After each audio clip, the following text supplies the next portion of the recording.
नमस्कार दोस्तों, स्वागत है आप सभी का आपके अपने इस यूट्यूब प्लेटफॉर्म में। आज की इस वीडियो में पेपर 2 सोशल साइंस के लिए ऐसे क्वेश्चन लेकर आ चुका हूं जो कि वर्ष 2011 से लेकर 2024 तक सीटेट की परीक्षा में पूछे गए सोशल साइंस के क्वेश्चन आप लोगों को यहां पर कराऊंगा। आइए इस महत्वपूर्ण वीडियो को यहां पर शुरू करते हैं। पहला क्वेश्चन यहां पर आ चुका है, कहता है कि निम्नलिखित में से कौन सा सनराइज उद्योग का एक उदाहरण है? सूचना प्रौद्योगिकी उद्योग, खाद्य तेल उद्योग, कागज उद्योग, पटसन उद्योग। आपसे यहाँ पर पूछा क्या है?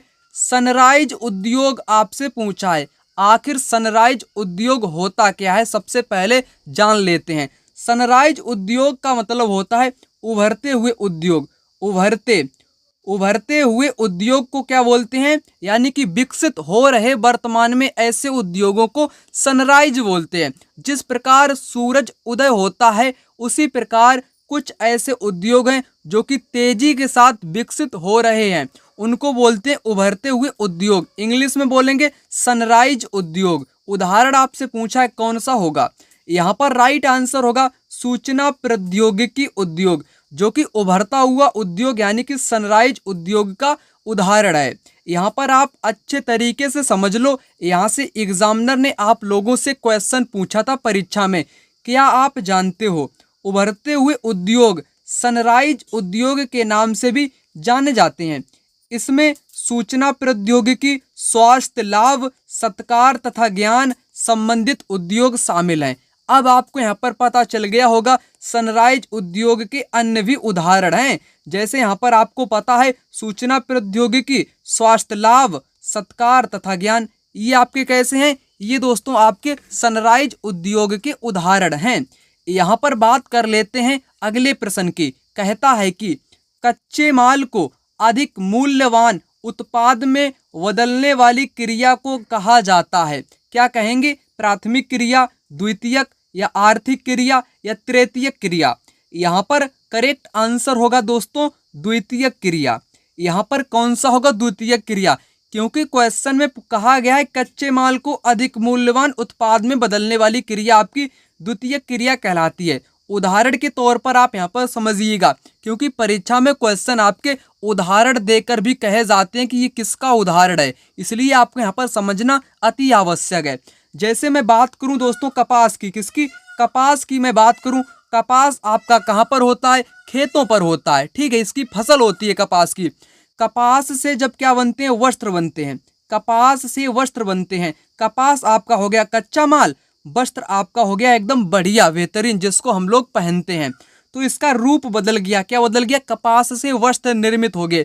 ये आपकी कौन सी क्रिया हो गई? द्वितीय क्रिया हो गई। दूसरा उदाहरण आप यहाँ पर समझिएगा, गन्ने का उदाहरण।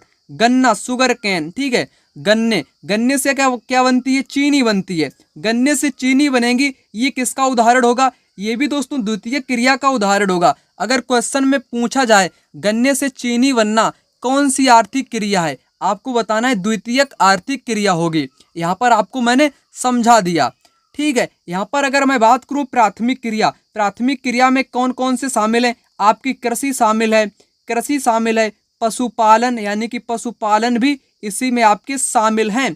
उसी के साथ खनन, खनन विधियां भी इसी में शामिल है। वन आपके इसी में शामिल है, वन का काटना, ठीक है। खनन करना, पशुपालन करना, कृषि करना, ये आपके किस में आते हैं? ये आपके आते हैं प्राथमिक क्रिया में। ये कुछ उदाहरण थे। द्वितीय क्रिया के उदाहरण मैंने आपको बताई दिए, जो कि उसका रूप बदलने वाली प्रक्रिया कहलाती है। तृतीय क्रिया क्या होती है? जैसे परिवहन हो गए, संचार हो गए, ये आपके आते हैं तृतीय क्रिया में। चलिए यहाँ पर बात कर लेते हैं अगले प्रश्न की। कहता है कि संविधान के किस अनुच्छेद के अंतर्गत अप्रस्तता का मतलब होता है छुआछूत के कारण किसी अयोग्यता को लागू करना कानून के अनुसार एक दंडनीय अपराध होगा? अप्रस्तता का अनुमूलन जो है वो किस अनुच्छेद में किया गया है? क्वेश्चन आपसे इस प्रकार से भी पूछ सकता है।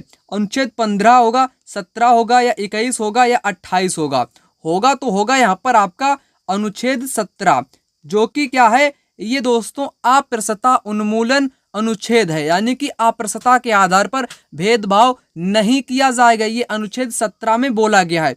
यहाँ पर आपका करेक्ट आंसर अनुच्छेद यहाँ पर होगा 17। 15 की बात करूं तो ये नस्ल, लिंग, जाति, धर्म के आधार पर भेदभाव नहीं होगा, भेदभाव नहीं किया जाएगा। ये आपका है अनुच्छेद 15। 21 क्या है? जीवन का अधिकार यानी कि स्वतंत्रता का अधिकार आपका अनुच्छेद 15 यानी कि 21 में है। 21A में आपकी शिक्षा का अधिकार भी है।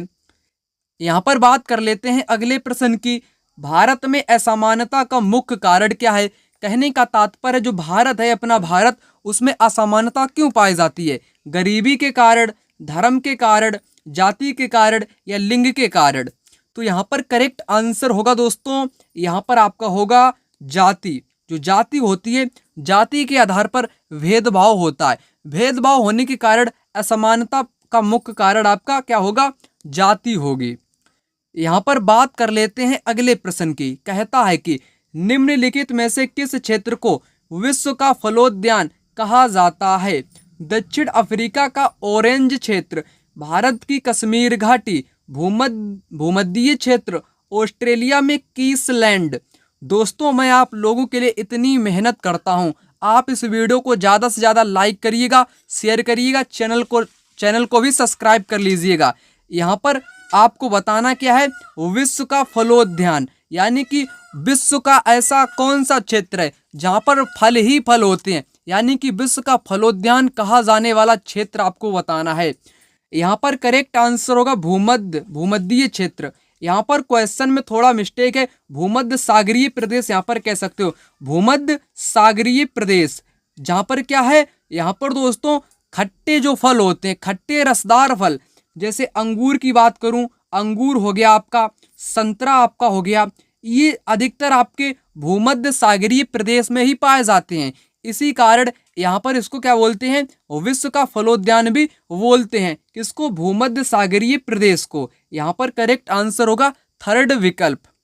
यहाँ पर बात कर लेते हैं अगले प्रश्न की। कहता है कि मृदा के कौन से गुण का निर्धारण जनक चट्टान करती है? कौन सी चट्टान? जनक चट्टान करती है मृदा के कौन से गुण का निर्धारण? अपक्षय की दर और खाद मिट्टी, मृदा की मोटाई, मृदा का जमाव, रासायनिक गुण, पारगम्यता एवं संरचना। ये क्वेश्चन आपके एग्जाम में पूछा है। यहाँ पर आपको जो बताना था राइट आंसर आपका यहाँ पर 4 विकल्प होगा। रासायनिक गुण, पारगम्यता एवं संरचना, जो कि जनक चट्टान इसका क्या करती है? निर्धारण करती है, गुणधर्म इसके निर्धारण करती है। यहाँ पर आप समझिएगा, यहाँ से स्टेटमेंट से आपके 3 से 4 क्वेश्चन बने हैं, मात्र इस चित्र को देखकर एग्जामिनर ने क्वेश्चन बना लिए। चलिए आप इसको यहाँ पर समझिएगा। यहाँ पर है आपकी मृदा। क्या है? मृदा की बात करी जा रही है, यानी कि जो भूमि की ऊपरी पतली जो चादर होती है, परत होती है, वही आपकी मृदा बोली जाती है, जिस पर खेती की जाती है। ठीक है, तो यहाँ पर इसको सबसे पहले समझते हैं इस वाले चीज को। समय मृदा परिच्छेदिका की मोटाई को निश्चित करता है। यहाँ पर एक स्टेटमेंट सामने निकल कर आया है, मृदा परिच्छेदिका की मोटाई को कौन निर्धारित करता है? समय निर्धारित करता है। कौन? समय निर्धारित करता है मृदा परिच्छेदिका की मोटाई। क्वेश्चन आपसे यहाँ से पूछा जा चुका है, यहाँ से क्वेश्चन बन चुका है, इसलिए मैंने आपको यहाँ पर बताया। यहाँ पर बात करूं इस क्वेश्चन की, जहाँ से आपके यहाँ से मैं क्वेश्चन आपको करा रहा था। जनक शैल यानी कि जनक चट्टान रंग, गठन, रासायनिक गुणधर्म, खनिज, मात्रा, पारगम्यता को निर्धारित करती है। तो आपको यहाँ पर बिल्कुल हूबहू यहाँ पर लिखा हुआ है, मात्रा हो गई, पारगम्यता हो गई, को निर्धारित करती है जनक शैल। यहाँ पर भी आप देख पा रहे होगे जनक चट्टान क्या निर्धारित करती है, तो आपकी यहाँ पर 4 वाली चीज निर्धारित करती है। आपके सामने यहाँ पर बिल्कुल हूबहू आप यहाँ पर देख पा रहे होगे। जलवायु क्या निर्धारित करती है? तापमान, वर्षा, अपक्षय, ह्यूमस निर्माण की दर को प्रभावित करती है। वनस्पति जात, प्राणी जात, सूक्ष्म जीव ह्यूमस निर्माण की दर को प्रभावित करते हैं। ह्यूमस निर्माण की दर को वनस्पतियां, प्राणी जात ये निर्धारित करते हैं। और दोस्तों मृदा के संचय को कौन निर्धारित करता है? उच्चय, तुंगता और ढाल निर्धारित करती है। यहाँ पर बात कर लेते हैं अगले प्रश्न की। यहाँ पर आ चुका है बहुत ही महत्वपूर्ण क्वेश्चन। यहाँ से एग्जाम में 5 से 6 बार क्वेश्चन बने हैं, लेकिन अलग अलग तरीकों से बने हैं, परंतु मैं आपको यहाँ पर सभी तरीके बताने वाला हूँ। तो यहाँ पर पहले क्वेश्चन की बात करते हैं, फिर इसके तरीकों की बात करते हैं।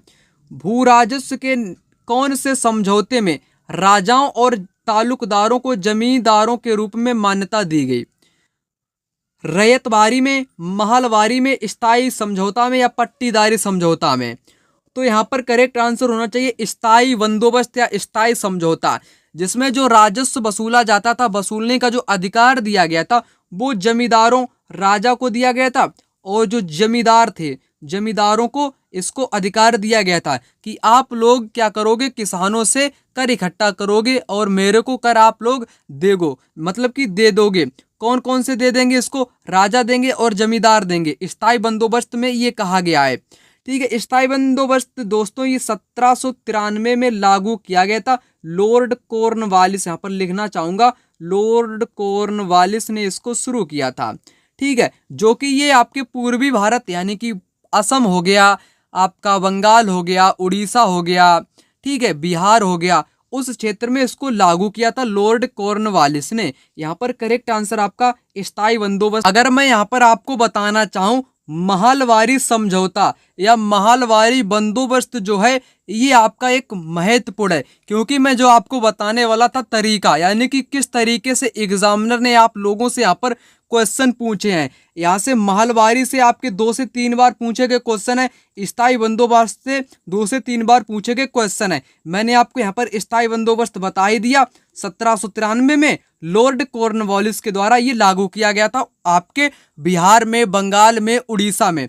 अब यहाँ पर मैं बात करूंगा महलवारी बंदोबस्त की। इसको 1822 में लागू किया था होल्ट मैकेंजी ने। किसने? होल्ट मैकेंजी ने इसको लागू किया गया था। ठीक है, तो इसमें जो राजस्व वसूलने का जो अधिकार दिया गया था वो गांव के मुखिया को दिया गया था। गांव का जो प्रधान है, यानी कि मुखिया बोलो उसको, गांव का जो मुखिया है, यहाँ पर लिखना चाहूं मैं, गांव का जो मुखिया है दोस्तों, कौन है? गांव का जो मुखिया है उसको महलवारी बंदोबस्त में क्या कहा गया था? उसको राजस्व वसूलने का अधिकार दिया गया था, गांव के मुखिया को दिया गया था। बहुत महत्वपूर्ण है, 2 से 3 बार एग्जाम में पूछा गया है। किसको अधिकार दिया गया था? गांव के मुखिया को दिया गया था।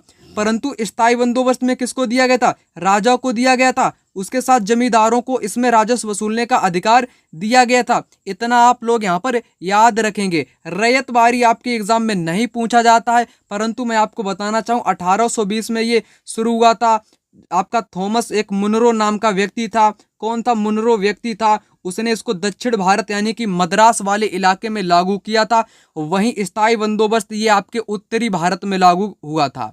अगला प्रश्न यहाँ पर आ चुका है, जो कि आपकी परीक्षा के लिए सबसे ज्यादा यहाँ पर महत्वपूर्ण है, क्योंकि ज्योग्राफी के कुछ एक क्वेश्चन ऐसे भी एग्जाम में पूछे जाते हैं जो कि ग्रीनविच के टाइम से संबंधित होते हैं और आपको टाइम बताना पड़ता है। इस प्रकार के क्वेश्चन आप सिर्फ सेकेंडों में करोगे। कैसे करोगे? मैं तरीका आपको यहाँ पर बताने वाला हूँ। 2 शहर एन और एम ग्रीनविच के क्रमशः 15 डिग्री पूर्व तथा 15 डिग्री पश्चिम पर स्थित है। इन 2 शहरों के समय में कितना अंतर है? पहला शहर की अगर मैं बात करूं, एन शहर की, एन का मान कितना है? 15 डिग्री पूर्व में है। एक बात आप याद रखेंगे, जो पूरब का समय होता है ये ग्रीनविच के टाइम से आगे होता है, यानी कि ग्रीनविच के टाइम में पूरब का टाइम जोड़ दिया जाता है, ग्रीनविच वाला टाइम यहाँ पर याद रखेंगे। अगर पश्चिम की मैं बात करूं, पश्चिम का जो टाइम होता है वो ग्रीनविच के टाइम से घटा दिया जाता है, ग्रीनविच के टाइम से घटा दिया जाता है। अब आते हैं क्वेश्चन पर। एन शहर जो कि 15 डिग्री पूरब में है, आपको ज्ञात होगा कि 1 डिग्री में आपके 4 मिनट होते हैं या 1 अंश में आपके 4 मिनट होते हैं। ठीक है, तो यहाँ पर 4 मिनट होते हैं, तो 15 डिग्री में दोस्तों कितने होंगे? 4 का गुणा कर दीजिएगा, यहाँ पर 60 आएगा। 60 आपके मिनट होंगे, क्योंकि 1 डिग्री में 4 मिनट, 15 डिग्री में 60 मिनट। 60 मिनट में कितने घंटे होते हैं? आप कहोगे कि सर 1 घंटा होता है। कितना होता है? 1 घंटा होता है। मैंने अभी आपको क्या बताया था? यहाँ पर पूरब में है, ये पूरब में है। पूरब का टाइम क्या होता है? आगे होता है, यानी कि जोड़ा जाएगा। ग्रीनविच का टाइम जो भारत का टाइम का अंतर कितना है? 5.5 घंटे का अंतर है, यानी कि ग्रीनविच के टाइम से भारत का टाइम 5.5 घंटा आगे है। तो यहाँ पर ऐड कर लीजिएगा, कितना आएगा? 6.5 घंटा आ जाएगा एन शहर का मान। n का मान कितना आ गया 6.5 घंटा। याद रखेंगे कितना आ चुका है यहाँ पर 6.5 घंटा यहाँ पर लिख देना चाहूँगा। अब आते हैं m शहर की, वहाँ पर भी आपका 15 डिग्री पश्चिम में है, तो 15 डिग्री आप करोगे 4 में गुणा, आएगा 60 मिनट। 60 मिनट का मतलब होगा 1 घंटा, परंतु ये पश्चिम में है। पश्चिम का टाइम मैंने आपको बताया घटाया जाता है, तो आप इसको घटा दीजिएगा 5.5 घंटा में से, यानी कि आपको यहाँ पर घटाना पड़ेगा ग्रीनविच के टाइम से, तब आपका यहाँ पर आएगा 4.5 घंटा। ठीक है, ये आपका आ चुका है m शहर का मान, ये आपका है n शहर का मान। अब दोनों का अंतर आपसे पूछा 6.5 घंटा और 4.5 घंटे का अंतर कितना होगा, मात्र 2 घंटा होगा। तो करेक्ट आंसर आपका यहाँ पर 2 घंटे हो जाएगा, आपने समझ लिया होगा। आते हैं अगले क्वेश्चन पर, निम्नलिखित में से कौन सा कार्य राज्य सरकार का है, यानी कि स्टेट गवर्नमेंट का इसमें से कौन सा वर्क होगा, आपको बताना है। पाकिस्तान और बांग्लादेश के साथ शांतिपूर्ण संबंध बनाना, 10वीं कक्षा में बोर्ड परीक्षाओं को बंद कराना, नई दिल्ली और वास्को डी गामा के बीच नई गाड़ी चलाना, 1000 रुपये के नोट का नया डिजाइन लागू करना।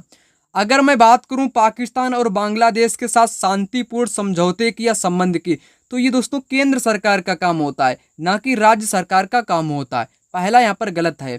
10वीं कक्षा में बोर्ड के परीक्षा को बंद कराना, यानी कि जो स्टेट गवर्नमेंट होते हैं उनके अपने अपने बोर्ड होते हैं, जैसे यूपी बोर्ड हो गया, एमपी बोर्ड हो गया, बिहार बोर्ड हो गया, मतलब कि सभी राज्यों के अपने अपने एक बोर्ड होते हैं। ठीक है, बोर्ड परीक्षा, तो ये आपका होगा राज्य सरकार का काम। यहाँ पर करेक्ट आंसर होगा ऑप्शन सेकेंड। नई दिल्ली के बीच गाड़ी चलानी है तो केंद्र सरकार की अनुमति चाहिए, 1000 के रुपए में नोट का बदलाव करना तो आरबीआई, यानी कि इसमें भी केंद्र सरकार का ही मामला होगा। यहाँ पर सेकेंड वाला विकल्प करेक्ट होगा। यहाँ पर बात कर लेते हैं एक ऐसे क्वेश्चन की, ये क्वेश्चन आपसे 5 से 6 बार पूछा गया है अब तक सीटेट की परीक्षा के इतिहास में। तो यहाँ पर ये क्वेश्चन आप समझिएगा, जो हिंदू उत्तराधिकार अधिनियम है 2005 का, उसमें बोला क्या है, उसमें बोला है अगर कोई पिता है, ठीक है, पिता की मृत्यु होती है, यानी कि जो पत्नी है, पत्नी के पति की मृत्यु होती है, तब उसकी संपत्ति पर पत्नी का हिस्सा होगा, पत्नी के साथ उसके पुत्र का हिस्सा होगा, पुत्र के साथ उसकी पुत्री का भी हिस्सा होगा संपत्ति पर बराबर, यदि किसी का हस्बैंड की डेथ होती है तब। तो यहाँ पर मैंने बताया आपको, आपको बताना है परिवार में केवल पुत्रों तथा पुरुष, गलत हो गया ना, केवल पत्नी अपने दिवंगत पति की संपत्ति में उत्तराधिकारी, केवल पत्नी नहीं दोस्तों, उसके बच्चे भी होंगे, पुत्रों पुत्रियों उनकी माताओं का पारिवारिक संपत्ति में बराबर हिस्सा होता है। आपका यहाँ पर थर्ड वाला विकल्प एकदम करेक्ट आंसर होगा। यहाँ पर बात कर लेते हैं अगले प्रश्न की, संवैधानिक उपचारों का अधिकार है, नागरिकों के मौलिक अधिकारों की रक्षा करता है, संविधान संशोधन द्वारा स्वयं को सुधारने के विषय में है, शिक्षा का अधिकार अधिनियम 2009 को निष्कासित करता है, न्यायपालिका को संसद द्वारा लागू कानून को निरस्त करने की शक्ति प्रदान करता है। पहला वाला करेक्ट होगा, नागरिकों के मौलिक अधिकारों की रक्षा करता है संवैधानिक उपचारों का अधिकार, जो कि अनुच्छेद 32 का मामला है। ठीक है, तो अनुच्छेद 32 की बात कही गई है। यहाँ पर बात कर लेते हैं अगले प्रश्न की। यहाँ पर कहता है कि न्यूनतम वेतन अधिनियम क्या है। ये जो अधिनियम है न्यूनतम वेतन अधिनियम, ये आया था 1948 में। ठीक है, 1948 में दोस्तों पारित किया गया था, चाहे श्रमिक कुशल हो चाहे अकुशल हो, यानी कि उसका मतलब कि न्यूनतम यानी कि कम से कम उसको वेतन तो मिलना चाहिए, चाहे कुछ भी मिले कम से कम मिले, पेट भरे। ठीक है, तो वही आपका यहाँ पर है। निश्चित करता है कि मजदूरों को न्यूनतम वेतन मिलना चाहिए, बिल्कुल करेक्ट। निश्चित करता है कि वेतन एक निश्चित न्यूनतम से कम नहीं होना चाहिए, निश्चित न्यूनतम से कम नहीं होना चाहिए। यहाँ पर सर्वाधिक उपयुक्त कथन आपका सेकेंड वाला है, क्योंकि न्यूनतम से भी कम नहीं होना चाहिए। ये है न्यूनतम वेतन अधिनियम, और बाकी यहाँ पर सभी आपके गलत हैं ही, तो सेकेंड वाला यहाँ पर करेक्ट आंसर होगा। यहाँ पर बात कर लेते हैं अगले क्वेश्चन की। सुभाष कुमार वनाम बिहार राज्य 1991 के मामले में सर्वोच्च न्यायालय ने निम्नलिखित में से क्या निर्णय लिया था। कौन सा निर्णय लिया था। स्वतंत्रता के अधिकार में सरकार की आलोचना करना नहीं, जीवन के अधिकार में प्रदूषण मुक्त पानी और हवा पर अधिकार शामिल है। यहाँ पर दोस्तों करेक्ट आंसर आपका सेकेंड विकल्प ही है, जीवन के अधिकार में प्रदूषण मुक्त पानी और हवा का अधिकार शामिल है, जो कि सुभाष कुमार वनाम बिहार राज्य के मामले सर्वोच्च न्यायालय में ये निर्णय लिया गया था। यहाँ पर अनुच्छेद 21 की बात कही जा रही है, यानी कि स्वतंत्रता का अधिकार, जीवन जीने का अधिकार, जिसमें आपको मतलब कि पानी का अधिकार भी है, श्वास लेने के लिए आपको हवा का भी अधिकार है, ये आपके अनुच्छेद 21 में शामिल है। जो कि एक केस हुआ था 1991 में बिहार के सर्वोच्च न्यायालय में सुभाष कुमार और वहाँ की जो सर्वोच्च न्यायालय है उसके मध्य में। निर्णय क्या आया? सेकंड वाला विकल्प यहाँ पर निर्णय के रूप में पारित हुआ। जीवन के अधिकार में प्रदूषण मुक्त पानी और हवा पर अधिकार है। चलिए बात करते हैं अगले प्रश्न की। सर्वोच्च न्यायालय द्वारा निर्धारित डी के वासु दिशा निर्देश गाइडलाइंस निम्नलिखित में से किसके बारे में है? कार्यस्थलों पर महिलाओं के साथ यौन उत्पीड़न को रोकना, स्कूल में बच्चों को यौन अपराधों से बचाना, किसी व्यक्ति को गिरफ्तार करने या रोके रखने तथा उनसे पूछताछ करने के लिए विभिन्न एजेंसियों का प्रयोग किए जाने वाले तरीके। यहाँ पर दोस्तों करेक्ट आंसर आपका होगा थर्ड विकल्प। इसका कहना है कि किसी भी व्यक्ति को गिरफ्तार करने या रोके रखने तथा उनसे पूछताछ करने के लिए विभिन्न एजेंसियों द्वारा प्रयोग किए जाने वाले तरीके आपके इसमें आते हैं। अगला प्रश्न यहाँ पर कहता है कि पर्यावरण में संतुलन बिगड़ जाता है यदि। पर्यावरण में संतुलन कब बिगड़ेगा?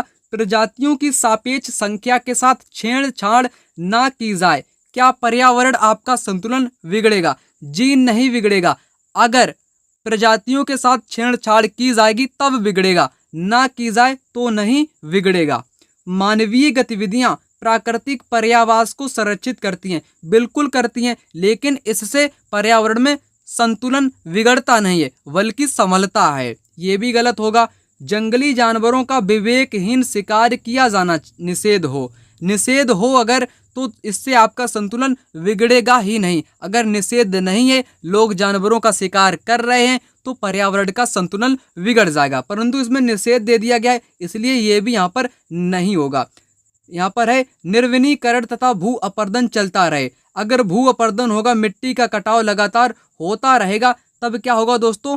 पृथ्वी यानी कि पर्यावरण का संतुलन बिगड़ जाएगा। यहाँ पर करेक्ट आंसर 4 वाला हो जाएगा।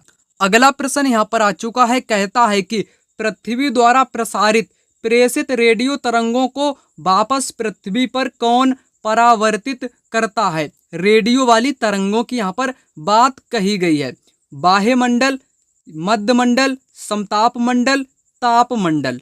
यहाँ पर करेक्ट आंसर की अगर मैं बात करूंगा तो ताप मंडल आपको यहाँ पर राइट उत्तर मारना है। कई विद्यार्थी सोच रहे होंगे कि सर आपने यहाँ पर बताया था बाह्य मंडल, नहीं, यहाँ पर बात करी गई है ताप मंडल, जिसको क्या बोलते हैं? थर्मोस्फीयर भी बोलते हैं। ठीक है, ताप मंडल को इसके 3 नाम होते हैं। ताप मंडल एक होता है, एक तो इसका आयन मंडल होता है, दूसरा इसका बाह्य वायुमंडल होता है। कौन सा? बाह्य वायुमंडल, इसी का नाम होता है। यहाँ पर बाह्य मंडल उस मंडल की बात करी गई है जो कि अंतिम होता है, यानी कि जो बहिर्मंडल होता है।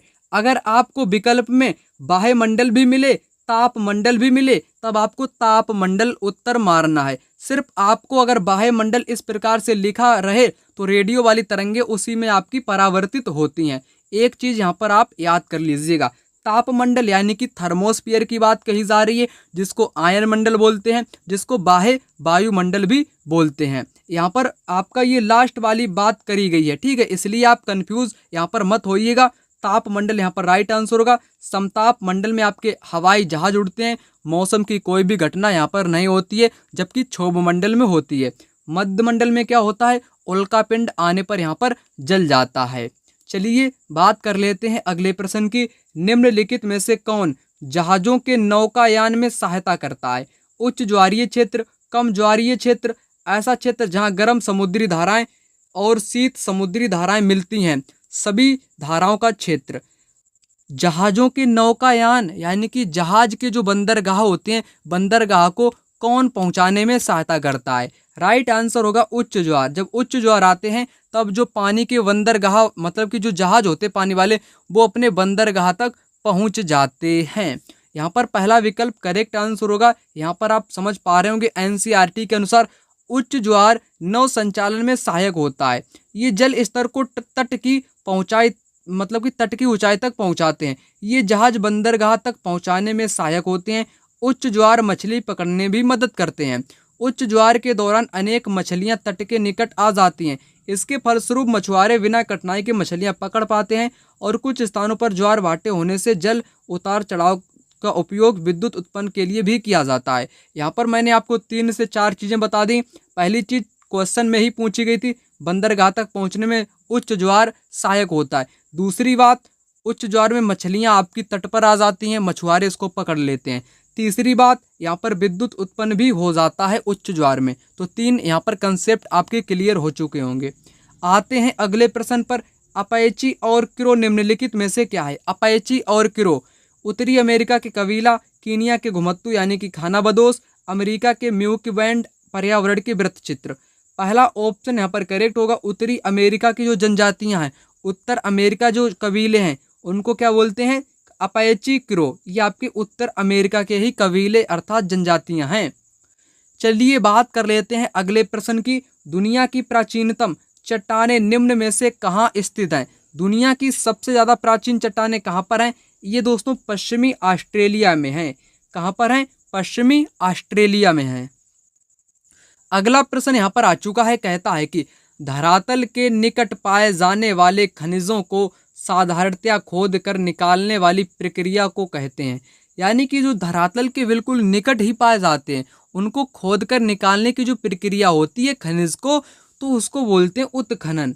उत्खनन बोलते हैं, खनन भी बोलते हैं। ठीक है, जमीन से खोदकर निकाले जाने वाले खनिज पदार्थ उसको बोलते हैं उत्खनन, जो कि निकट पाए जाते हैं। विधियां तो खनन करने की तमाम प्रकार की होती हैं।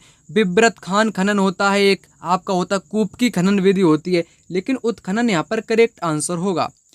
यहाँ पर बात कर लेते हैं अगले प्रश्न की। निम्नलिखित में से कौन सा तत्व भारत के उत्तरी भागों में गांव प्रमुख ग्राम भोजका के विषय में सत्य नहीं है? ये क्वेश्चन आपकी एग्जाम में 2 से 3 बार पूछा गया क्वेश्चन है, क्योंकि मेरा अनुभव यहाँ पर बताता है, क्योंकि मैंने आपको कई बार क्वेश्चन आपको कराए हैं। क्योंकि अगर मेरे को यहाँ पर शब्द लगता है ग्राम भोजिका, ग्राम भोजिका से आपके एग्जाम में 2 से 3 क्वेश्चन पूछे गए हैं, वो आपके यहाँ पर भी क्लियर करवा दूंगा, क्योंकि मैं आपको हर एक चीज़ बताने वाला हूँ बेहतरीन तरीके से। ग्राम भोजिका के बारे में सही नहीं गलत बताने 3 आपके यहाँ पर ग्राम भोजिका के बारे में राइट होंगे, उनसे आपका यहाँ पर कंसेप्ट क्लियर हो जाएगा। एक गलत होगा, बस भाई यहाँ पर आपका उत्तर होगा। वह प्रायः बड़ा भूस्वामी होता है। ग्राम भोजिका बिल्कुल करेक्ट बोला है, बड़ा भूस्वामी होता है। उसको पद विरासत में मिलता है, बिल्कुल विरासत में ही मिलता है, आनुवांशिक पद होता है। पहले पिता रहेगा ग्राम भोजिका, फिर उसका पुत्र रहेगा, फिर वो मर जाएगा, फिर उसके बाद में उसका नाती, इसी क्रम में वो लगा रहता है ग्राम भोजिका। ठीक है, राजा ने उसको कभी टैक्स एकत्र करने के लिए प्रयोग नहीं किया है। दोस्तों ये यहाँ पर गलत कह दिया गया है। वो क्या करता है? वो टैक्स भी वसूलता है। ग्राम भोजिका टैक्स भी वसूलता है। प्रायः उनके पास दास होते थे और वह भूमि पर खेती करने के लिए मजदूरों को लाया करता था। ये भी करेक्ट है। यहाँ पर आपका थर्ड वाला गलत है, यानी कि उसको अधिकार था टैक्स वसूलने का, परंतु यहाँ पर नहीं कह दिया गया, इसलिए गलत हो गया है। यहाँ पर आप देख लीजिएगा, एनसीईआरटी पॉइंट को मैंने यहाँ पर लगाया है, जो कि यहाँ पर आपकी क्लास 6 कौन सी है दोस्तों? क्लास 6 एनसीईआरटी हिस्ट्री से एग्जाम में पूछा गया क्वेश्चन है। यहाँ पर बताऊंगा आपको। उपमहाद्वीप के दक्षिणी तथा उत्तरी हिस्सों में अधिकांश गांवों में कम से कम 3 तरह के लोग रहा करते थे। 3 तरह के लोग, यहाँ से भी आपकी परीक्षा में क्वेश्चन पूछा गया है, इसलिए मैं आपको यहाँ पर सभी चीज़ें बताने वाला हूँ। तमिल क्षेत्र के बड़े भूस्वामी को बेल्लला, यहाँ पर नोट करिएगा, बड़े भूस्वामी को क्या बोलते हैं? बेल्लला बोलते हैं। साधारण हलवाई को क्या बोलते हैं? जो हल चलाते हैं खेतों पर, उनको उड़वार बोला जाता है। भूमिहीन मजदूर, जिसके पास भूमि ना हो, वो आपके कड़ेसियार, दास कड़ेसियार बोले जाते हैं। ठीक है, और अदिमई कहलाते हैं। यहाँ पर भूमिहीन मजदूर जो है दास कड़ेसियार और अदिमई कहलाते हैं। यहाँ पर क्वेश्चन बना है मिलान वाला। ठीक है, मैच द फॉलोइंग स्टेटमेंट से संबंधित क्वेश्चन बना है। एक तरफ आपके किसानों के नाम, उनके प्रकार उल्लेखित थे। बड़े भूस्वामी को बेलला, साधारण हलवाई को उड़वार, भूमिहीन मजदूर को क्या बोलते हैं? अदिमई बोलते हैं। यहाँ पर याद कर लीजिएगा, इतना आप 3 पॉइंट। अब बात करते हैं देश के उत्तरी गांव में प्रधान व्यक्ति को ग्राम भोजक कहते थे। क्या बोलते थे? ग्राम भोजक। अक्सर एक ही परिवार के लोग इस पद पर कई पीढ़ी तक बने रहते थे, यानी कि यह पद आनुवांशिक था। यहाँ पर पहला स्टेटमेंट आपको क्लियर करवा दिया है। ग्राम भोजक के पद पर आमतौर पर गांव का सबसे बड़ा भूस्वामी होता था, जिसके पास ज्यादा जमीन होगी वही ग्राम भोजक होगा। दूसरा स्टेटमेंट यहाँ पर क्लियर हो गया। साधारणतः इनकी जमीन पर इनके दास मजदूर काम किया करते थे। यहाँ पर मैंने आपको बताया था साधारण मजदूर यहाँ पर काम किया करते थे। बड़ा भूस्वामी होता था, विरासत में उसको पद मिलता था। आगे यहाँ पर कुछ और चीजें बताई गई है। प्रायः राजा भी कर वसूलने का काम इन्हीं को सौंप देते थे। ठीक है, तो ग्राम भोजक का काम था कर वसूलने का। ये न्यायाधीश का भी और कभी कभी पुलिस का भी काम किया करते थे। ग्राम भोजकों के अलावा अन्य कृषक स्वतंत्र भी होते थे, जिन्हें गृहपति बोला जाता था। ये ज्यादातर छोटे किसान हुआ करते थे। चलिए, मैंने आपको यहाँ पर बता दिया। अगला प्रश्न यहाँ पर कहता है, ऋग्वेद में गंगा और यमुना नदी का बार, मतलब कि यहाँ पर खाली जगह है, कितनी बार नाम आया है ऋग्वेद में? 1000 बार, 100 बार, 12 बार या 1 बार? यहाँ पर करेक्ट आंसर होगा 1 बार। गंगा का नाम 1 बार आया है, उसी के साथ यमुना का नाम भी मात्र 1 बार यहाँ पर आया है। यहाँ पर आप देखिएगा एनसीईआरटी पॉइंट को, यहाँ पर इसको कर लेते हैं थोड़ा जूम, जिसके जरिए आप यहाँ पर देख पाओ। यहाँ पर आप देख पा रहोगे गंगा यमुना का उल्लेख सिर्फ 1 बार आया है। ये मैंने एनसीईआरटी पॉइंट को यहाँ पर जोड़कर आपको बताने का प्रयास किया है, क्योंकि क्वेश्चन आपके जो सिलेबस है आपका एसएसटी का, वो class 6 to 8 NCERT social science का है। वहीं से आपके एग्जाम में क्वेश्चन पूछे जाते हैं। अगला प्रश्न इस प्रकार से पूछा गया एग्जाम में है दोस्तों, स्थान का नाम है और वर्तमान राज्य का नाम है। यहाँ पर आपके कुछ पुरा स्थल के नाम है और उनसे संबंधित राज्य के नाम है। चलिए करते हैं मिलान। चिरांड, कोल्डिहवा, बुर्जहोम, हालुर। यहाँ पर जो चिरांद है या चिरांड बोलो, यहाँ पर हिंदी में ये मिस्टेक है, चिरांद है। वैसे तो क्या है, चिरांद इस प्रकार से है बिहार में। चिरांद एक पुरा स्थल है जो कि बिहार में है। यहाँ पर आपका मिलान किसके साथ होगा? एच के साथ यहाँ पर इसका मिलान हो जाएगा। किसके साथ यहाँ पर मिलान होगा? यहाँ पर होगा चिरांड का होगा एच के साथ, एच। एच आपका सिर्फ पहले ही विकल्प में है, तो इसलिए यहाँ पर पहला विकल्प आपका राइट आंसर होगा। मैं आपको सभी चीज़ें बताना चाहूँगा। कोल्डिहवा, कोल्डिहवा आपको, बुर्जहोम जो है ये कश्मीर में है। चिरांड मैंने आपको बताया बिहार में है। हालुर आपका ये आंध्र प्रदेश में है। कोल्डिहवा आपके उत्तर प्रदेश में है। तो दोस्तों यहाँ पर राइट आंसर आपका पहला वाला यहाँ पर ऑप्शन हो जाएगा। चलिए बात कर लेते हैं अगले प्रश्न की।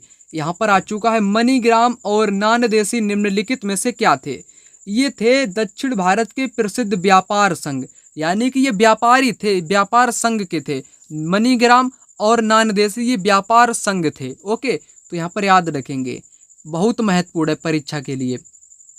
अगला क्वेश्चन यहाँ पर है, मध्यकालीन असम में पाइक निम्नलिखित में से क्या थे? असम में पाइक क्या थे? बलात मजदूर थे, बागान में काम करने वाले मजदूर थे, पानी लाने वाले थे, अनिवार्य सेना के सदस्य थे। तो दोस्तों पाइक मैं आपको बताना चाहूँ, एक आपकी जनजाति कह लो असम में आपकी थी, उसको बोलते हैं अहोम।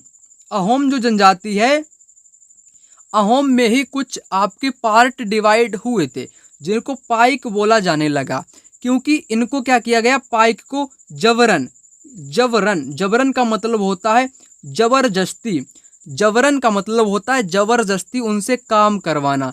जबरदस्ती जब अहोम जनजाति के लोगों से काम करवाया जाने लगा तब उनको पाइक बोला जाने लगा। क्या बोला जाने लगा? पाइक बोला जाने लगा। तो यहाँ पर बलात मजदूर इसका करेक्ट आंसर होगा। बलात का मतलब होता है जबरन मजदूर, यानी कि उसको घसीट पीट कर कुछ भी करके काम अपना करवा लो, वही। यहाँ पर पहला विकल्प करेक्ट आंसर होगा। इसको आप बढ़िया तरीके से यहाँ पर समझ पाओगे। ठीक है, अहोम राज्य बेगार पर निर्भर था। राज्य के लिए जिन लोगों से जबरन काम लिया जाता था वे पाइक कहलाते थे। आपको अब पता चल गया होगा, जिन लोगों से जबरन काम लिया जाता था उनको पाइक बोलते थे। अहोम राज्य में एक जनगणना की गई थी। प्रत्येक गांव को अपनी बारी आने पर निश्चित संख्या में पाइक भेजने होते थे। पाइक का मतलब दोस्तों ऐसे मजदूर जिनको जबरन भर्ती किया जाता था। इसके लिए जनगणना के बाद सघन आबादी वाले इलाकों से कम आबादी वाले इलाकों में लोगों को स्थानांतरित किया गया था। इस प्रकार अहोम कुल टूट गया। अहोम जो था वो टूट गया, पाइक में टूट गया, कुछ अहोम रह गए। ठीक है, तो यहाँ पर याद रखेंगे, इतना आपके लिए महत्वपूर्ण है। और जो है आपका क्या है, अहोम, यहाँ पर लिखूंगा मैं। अहोम जो आपका बटा हुआ है, ये किस में बटा हुआ है, खेल में बटा हुआ है। कुल को खेल बोलते हैं, अहोम के कुल को क्या बोलते हैं, खेल बोलते हैं, खेल। चलिए बात कर लेते हैं अगले प्रश्न की। बेगम हजरत महल ने अंग्रेजों के विरुद्ध विद्रोह भड़काने में निम्नलिखित में से किस नगर से सक्रिय भाग लिया था। बेगम हजरत महल ने लखनऊ से भाग लिया था। यहाँ पर लखनऊ करेक्ट आंसर होगा, क्योंकि हजरत महल जो कि एक महिला थी, बेगम हजरत महल, इन्होंने लखनऊ से नेतृत्व किया था। कानपुर से नाना साहेब जिन्होंने खुद को पेशवा घोषित किया था, उन्होंने नेतृत्व किया था। ठीक है, तो यहाँ पर याद रखेंगे। चलिए बात करते हैं अगले प्रश्न की। 19वीं सदी में ब्रिटेन के औद्योगिकरण के साथ निम्नलिखित में से कौन सा परिवर्तन हुआ था। यहाँ पर आपका हुआ था पहला विकल्प, भारत ब्रिटिश उद्योगों को कच्चे माल की आपूर्ति करने वाला प्रमुख देश बन चुका था 19वीं सदी में ब्रिटेन के औद्योगिकरण के साथ। पहला विकल्प करेक्ट आंसर होगा, बाकी सभी यहाँ पर गलत हैं। अगला प्रश्न यहाँ पर कहता है कि 19वीं सदी में ईसाई मिशनरियों ने भारत में क्रिश्चियन शिक्षा को क्यों लागू करना चाहा दोस्तों। यहाँ पर आपका करेक्ट आंसर होगा, लोगों के नैतिक चरित्र को सुधारने के लिए। अगला क्वेश्चन, यहाँ पर आपको जो PYQ क्वेश्चन कराए जाते हैं, इनका मेन मकसद होता है क्वेश्चन कहाँ से पूछा गया है, किस प्रकार से पूछा गया है। ये जो क्वेश्चन आपकी परीक्षा में बनेंगे, बिल्कुल बनेंगे, 100% बनेंगे। थोड़ा बहुत चेंज कर दिया जाएगा ऑप्शन में और थोड़ा क्वेश्चन में। ठीक है, तो आपका जो यहाँ पर कंसेप्ट है वो क्लियर होता चलेगा मेन कीवर्ड के साथ। निम्नलिखित में से किस विदुषी ये स्त्रीलिंग शब्द है, बल्कि पुल्लिंग शब्द की मैं बात करूं तो विद्वान का स्त्रीलिंग में होता है विदुषी स्त्री और पुरुष के बीच सामाजिक अंतरों की आलोचना पर आधारित पुस्तक स्त्री पुरुष तुलना का लेखन किया है। ये क्वेश्चन आपकी परीक्षा में 2 से 3 बार पूछा गया है। 2024 में भी ये क्वेश्चन आपके एग्जाम में पूछा गया है और बहुत बार पूछा गया। ठीक है, तो स्त्री पुरुष तुलना नामक जो पुस्तक है, इसको लिखा है ताराबाई शिंदे ने। किसने? ताराबाई शिंदे ने इसको। अगला प्रश्न यहाँ पर आ चुका है, कहता है कि आंध्र प्रदेश में वंदे मातरम आंदोलन को निम्नलिखित में से किस नाम से जाना जाता है। असहयोग, स्वदेशी, सबने अवज्ञा या खिलाफत आंदोलन। यहाँ पर करेक्ट आंसर होगा स्वदेशी आंदोलन, जो कि आंध्र प्रदेश में वंदे मातरम आंदोलन के नाम से दोस्तों जाना जाता है। यहाँ पर आपका सेकेंड विकल्प करेक्ट आंसर होगा। दोस्तों वीडियो आप लोगों के लिए यहीं तक था। इस वीडियो को ज़्यादा से ज़्यादा अपने दोस्तों के साथ शेयर करिएगा, लाइक करिएगा, कमेंट करिएगा, सब्सक्राइब करिएगा चैनल को। मिलते हैं दूसरी वीडियो में, तब तक के लिए जय हिंद, वंदे मातरम।